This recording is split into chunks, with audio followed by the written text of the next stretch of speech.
निवासी निखिलेश सिंह।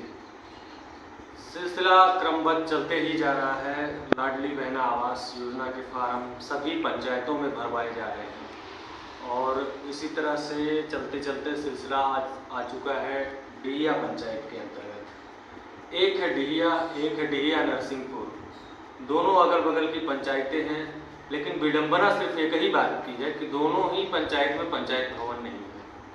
मध्य प्रदेश शासन, शिवराज सरकार तमाम योजनाओं का वादा तो कर रही है, लेकिन उन्हें ये नहीं दिख रहा है कि यहाँ के सचिव सरपंच किस तरह से काम करवाते होंगे।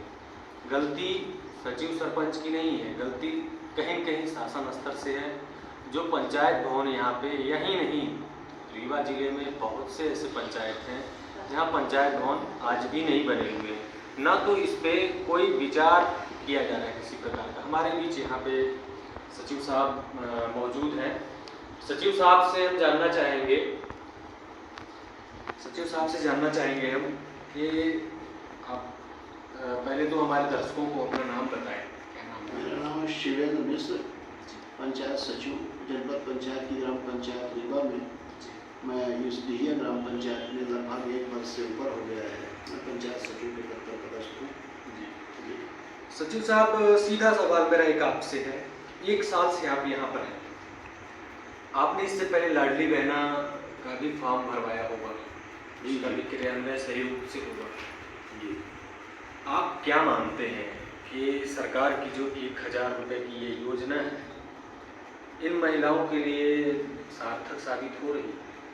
जो यहाँ ग्रामीण क्षेत्र में अपने को देखने को मिला है, उसमें निश्चित रूप से ये जो गरीब तबके की महिलाओं को 1000 महीना मिला है, इससे ये लोग जो है तो अपने परिवार का भरण पोषण करने में इनका 1000 साकार साबित हुआ है, जो स्थानीय चर्चा में महिलाओं के बीच में होती है। क्योंकि हम लोग एक ज़मीन से जुड़े हुए पंचायत के सचिव कर्मचारी हैं, तो ज़मीन में कहीं ना कहीं जो है तो ये उतर पे देखने को मिला है। इससे पूर्व में आप कहाँ पे पदस्थ थे? क्या कुछ कार्य योजनाएं आपने वहाँ पर चलाई? मैं रीवा जनपद पंचायत की ग्राम पंचायत मड़वा है, 20 वार्ड की पंचायत बूढ़ी थी। इसके पहले मैं ग्राम पंचायत मड़वा में था।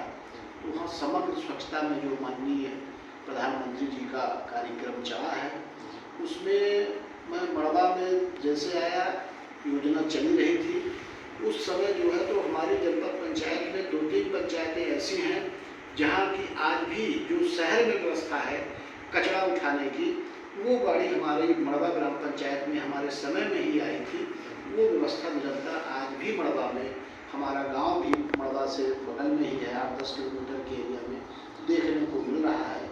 क्योंकि वो बड़ी पंचायत थी, जनसंख्या ज़्यादा थी, तो पहले चरण में बड़ी पंचायतों को लिया गया था। इस पंचायत में मैं अभी आया हूँ, जैसा कि आपने अभी कहा, यहाँ पंचायत भवन नहीं है, इसकी बड़ी अपने को दिक्कत होती है। जब भी मैं यहाँ आया, शपथ ग्रहण हुआ मेरे पर कार्यकाल में, तब भी मैं प्रस्ताव बना के सबसे पहले कार्यालय के लिए दिया। आज आप बैठे हुए हैं स्वास्थ्य भवन में, इसी भवन में हमने 400 से ज़्यादा लाडली बहनों का पंजीयन किया। आज की डेट में 200 से ज़्यादा हमने लाडली आवास का पंजीयन किया। इस भवन में बैठ के एक कमरे में, बाकी आप देख रहे हैं आजू बाजू में ये स्वास्थ्य भवन के कमरे भी, यहाँ बाथरूम बंद कर दिया गया है। तो इस तरीके से हम लोग बैठ के शासन की योजनाओं को मूर्त रूप देने के लिए कि ये गरीब जनता तक लाभ पहुँचे, इसका प्रयास हम लोग कठिनाई का सामना करके भी कर रहे हैं। नतीजा क्या निकल के आता है? आप लोग निश्चित रूप से, मड़वा में मैं भी जाता हूँ, देखता हूँ, वहाँ पे जो भी वर्तमान में सरपंच हैं बहुत ही अच्छे हैं, लेड महिला ही हैं सरपंच वहाँ। और जो जिन गाड़ियों, कचरा गाड़ियों की आप बात करते हैं, मैं देखता हूँ अपनी आंखों से, बहुत ही अच्छी आपने पहल करी है वहाँ पर। लेकिन पंचायत भवन की यदि बात की जाए तो ये रोड़ा कहाँ पे जाके अटक जाता है कि इतने सालों से, सोचिए पंचायती राज शुरू हुए कितने साल हो चुके हैं। इस गांव को इस जैसे पता नहीं कितने, 2-3 गांव तो मैं आसपास के ही देखता हूँ। मड़वा हो गया, सॉरी आपका ये डिहिया नरसिंहपुर हो गया, आपका डिहिया हो गया, सुकुलगवा हो गया, बहुत से ऐसे गांव हैं जिनमें पंचायत भवन नहीं है। तो शासन का कौन सा रोड़ा, कौन सा ऐसा पेच फंसता है कि सिर्फ पंचायत भवन को ही नहीं बनाया जा रहा है? जो हमको मिला है देखने में, जैसे कि हमारे गांव के लोग यहाँ जनप्रतिनिधि लोगों के सामने जैसे मैं आया और मुलाकात हुई, तो उनका कहना है कि इस भवन के जस्ट बाजू में एक बिल्डिंग बनी हुई थी, वो जर्जर है, केवल प्लिंथ लेवल का काम हुआ था, इसके बाद जो है तो उसमें काम नहीं हुआ। तो लोग बताते हैं कि ये बिल्डिंग पंचायत भवन की थी। तत्कालीन पंचायत सचिव और सरपंच के जो निर्माण एजेंसी तत्कालीन है, उनके मामले भी जिला पंचायत में एक आध दो बार मेरे के संज्ञान में भी आया। वो धारा 92 और 40 की चल रही है। जब भी मैं यहाँ से कार्यवाही किया, नवीन ग्राम पंचायत का जो गठन हुआ, ग्राम पंचायत के सदस्यों ने पहला प्रस्ताव रखा कि जब तक कार्यालय नहीं होगा तब तक मजा नहीं आएगा काम करने में। तो हमने पहला प्रस्ताव ग्राम सभा में किया। जब जिला स्तर में मैं गया कि पता चले कि क्या स्थिति है, तो वहाँ जानकारी मिली कि पंचायत भवन की धारा 40-92 की वसूली की कार्यवाही चल रही है तत्कालीन निर्माण एजेंसी से। इस कारण जो है तो जब तक वो कार्यवाही का निराकरण नहीं हो जाता, नवीन तरीके से भवन ग्राम पंचायत निहिया को नहीं दिया जाएगा।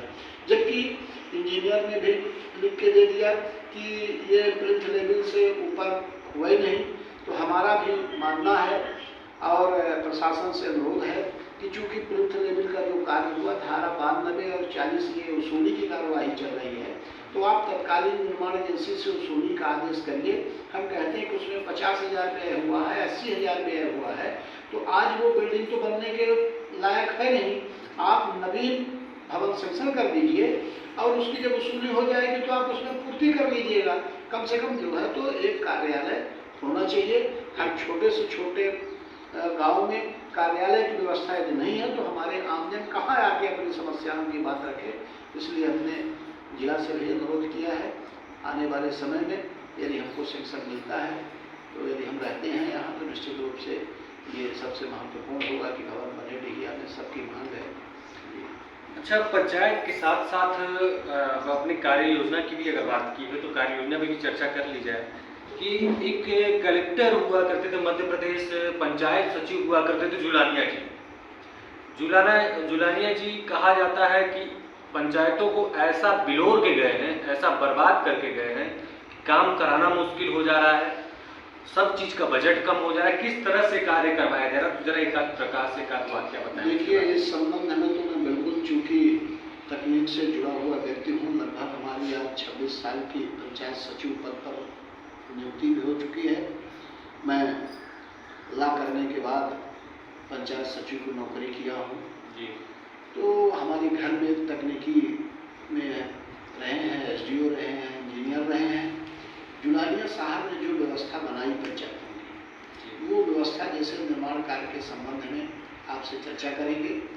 ग्राम पंचायतों को जो परफॉर्मेंस ग्रांट या अन्य मद मिलते हैं जी, पीसीसी रोड हम लोग बस्ती में बनाते हैं, तो पीसीसी रोड का जो मापदंड है जुलानिया साहब के जमाने से ही 850 रुपये वर्ग मीटर बना दिया गया है। एस्टिमेट की जो 850 रुपये वर्ग मीटर लागत की रोड हमको बनाना है। अब 850 रुपये वर्ग मीटर जो आपने बनाया वो आप सामने डामर रोड देख रहे हैं या कोई WBM देख रहे हैं। पहले खरिया निर्माण भी हुआ है, WBM के ऊपर हमको बनाना है, खरिया के ऊपर बनाना है। वो तो चलिए 800 वर्ग मीटर जो आपने प्लेन का बनाया है ठीक है, एस्टिमेट उस पर लागू होता है। पर जहाँ मिट्टी है तो मिट्टी में हम पहले मुरुम डालेंगे। एस्टिमेट में इसके पहले रहता था गड्ढा पाटने के लिए एस्टिमेट में रहा करता था, जहाँ उबड़ खाबड़ है उसको लेवल करवाने के लिए एस्टिमेट में विधान रहता था। पर 800 वर्ग मीटर प्लेन में बनाने का है। इसलिए आप देख रहे हैं कि अक्सर पंचायतों में शिकायतों का सामना करना पड़ता है। हमारे सरपंच और सचिव जो है तो शिकायत के शिकार होते हैं। वो कारण केवल यही है कि जहाँ उबड़ खाबड़ जमीन है उसको हमको लेवल कराने में पहले मुरुम डालना पड़ता है, मिट्टी से लेवल कराना पड़ता है, फिर हम जो है तो एस्टिमेट के आधार पर 20 mm और सीमेंट से और बालू से उसका लेवल करते हैं।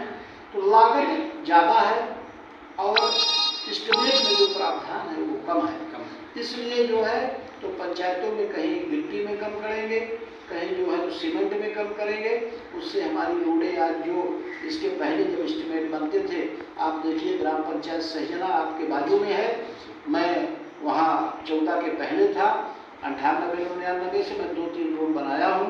उस समय ये विधान नहीं था, ये एस्टिमेट ये नहीं था। विधान कब से लागू की गई? ये 2014 के बाद से। तो वहाँ आप देखिए कि वहाँ की रोड आज भी सुरक्षित है। डीएम में मैं आया हूँ, 1-2 रोड पर देखा हूँ कि ऊपर का लेवल बचे नहीं है। इसलिए ये तो देखिए यूनानिया जी ने जो बनाया है एस्टिमेट, इसमें जो है तो निर्माण एजेंसी को काम करने में काफ़ी कठिनाइयों का सामना करना पड़ रहा है। निश्चित रूप से 2014 का एक फरमान जारी हुआ था और आज महंगाई कहाँ पहुँच गई है, हर चीज़ों का रेट बढ़ चुका है। जो रेट मजदूरी की उस समय की जो लागू की गई आज दी जा रही, उस मजदूरी में एक मजदूर नहीं मिलेगा। आज नॉर्मल मजदूरी कम से कम 500 रुपये है। शासन के क्या रेट होंगे सर? 320 में अभी जो है तो काम कर रहे हैं, नरेगा में जो हम लोग लगाते हैं 320 रुपये में काम कर रहे हैं। तो निश्चित रूप से ये जो चीज़ें हैं, रेट हो गए, एस्टीमेट हो गए, इन सब चीज़ों में बदलाव होना चाहिए। अगर नए भारत का आह्वान अगर शिवराज सिंह जी कर रहे हैं, प्रधानमंत्री जी कर रहे हैं, तो नए रेट का भी आह्वान करें, पंचायतों को स्वतंत्रता दें कि वो अपने गांव में स्वतंत्र रूप से कार्य करवा सकें और सभी भी कार्य जो है उनका क्रियान्वयन सही से हो सके। बहुत बहुत धन्यवाद सर, आप हमारे साथ बने, बहुत अच्छा लगा आपसे। धन्यवाद। बस।